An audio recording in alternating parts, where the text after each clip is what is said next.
मेघनाथ को केवल लक्ष्मण ही क्यों मार सकते थे, राम नहीं। मेघनाथ लंकापति रावण का सबसे बड़ा पुत्र और युवराज था। माना जाता है कि रावण बहुत बड़ा विद्वान था। रावण अपने से भी कहीं ज्यादा गुणवान, पराक्रमी और विद्वान अपने बड़े पुत्र मेघनाथ को बनाना चाहता था। धर्म ग्रंथों के अनुसार अपने पुत्र को सबसे ज्यादा शक्तिशाली और अजर अमर बनाने की कामना को लेकर त्रिलोक विजेता रावण ने उसके जन्म के समय सभी देवताओं को एक ही स्थान अर्थात 11वें घर में मौजूद रहने के लिए कहा था। लेकिन भगवान शनिदेव ने रावण की आज्ञा का पालन नहीं किया और 12वें घर में जाकर बैठ गए, जिससे मेघनाथ अजर अमर ना हो सके। एक बार ऋषि अगस्त्य ने भगवान राम के दरबार में कहा कि रावण के पुत्र मेघनाथ को स्वयं राम भी नहीं मार सकते थे, उन्हें तो केवल लक्ष्मण ही मार सकते थे। आइए जानते हैं कि ऋषि अगस्त्य ने ऐसा क्यों कहा। मेघनाथ को केवल लक्ष्मण ही क्यों मार सकते थे। मेघनाथ बहुत ही प्रबल एवं शक्तिशाली योद्धा था।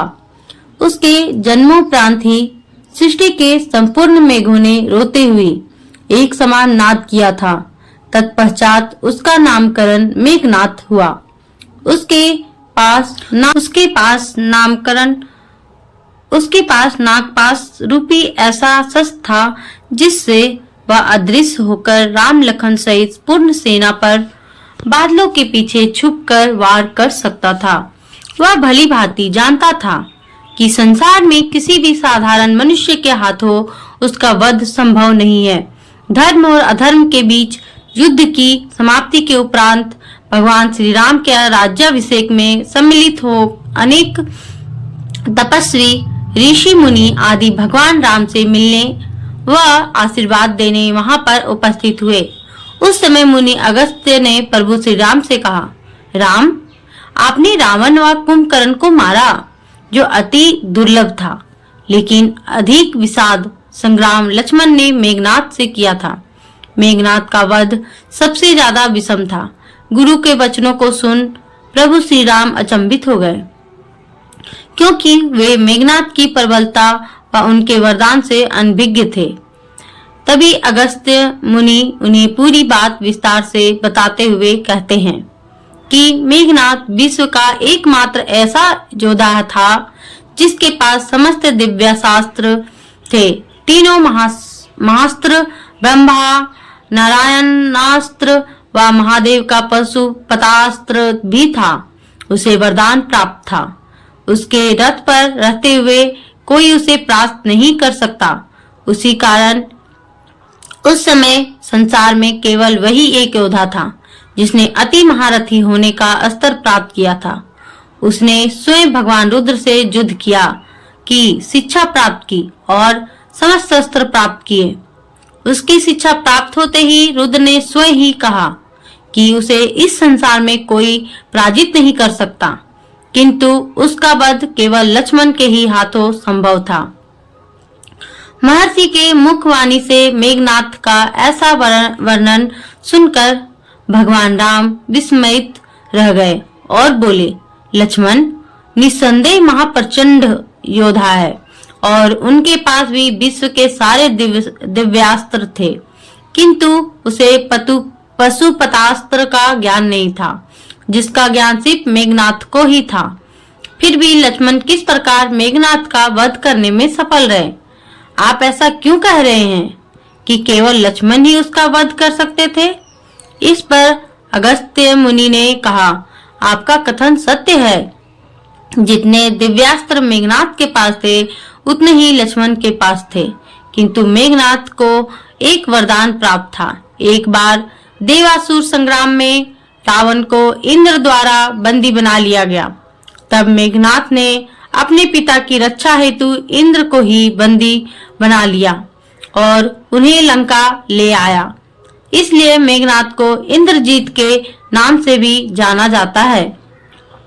जब इंद्र को मुक्त कराने के लिए ब्रह्मा जी उसके द्वार पर पधारे तो ब्रह्मा ने ब्रह्मा से उसने एक वरदान रूपी अपेक्षा पूर्ण करने को कहा और अपने प्राणों की रक्षा व अमर रहने हेतु उसने यह वरदान मांगा कि मुझे वही मार सकेगा जिसने 14 वर्षों तक ना तो भोजन ग्रहण किया हो, ना ही किसी स्त्री का मुख देखा हो और ना ही निद्रा का आहार ग्रहण किया हो, अर्थात 14 वर्षों तक सोया ना हो। उसके इस वरदान की मांग को पूर्ण कर ब्रह्मा जी ने इंद्रदेव को मेघनाथ की कैद से मुक्ति प्रदान की। श्री राम बोले, मैं वनवास काल में 14 वर्षों तक नियमित रूप से लक्ष्मण के हिस्से का फल फूल देता रहा। उन्होंने कहा कि मैं सीता के साथ एक कुटी में रहता था। बगल की कुटी में लक्ष्मण रहते थे। फिर सीता का मुख भी ना देखा हो और 14 वर्षों तक सोए ना हो, ऐसा कैसे संभव है? अगस्त्य मुनि सारी बात समझाकर मुस्कुराए। प्रभु से कुछ छिपा है भला?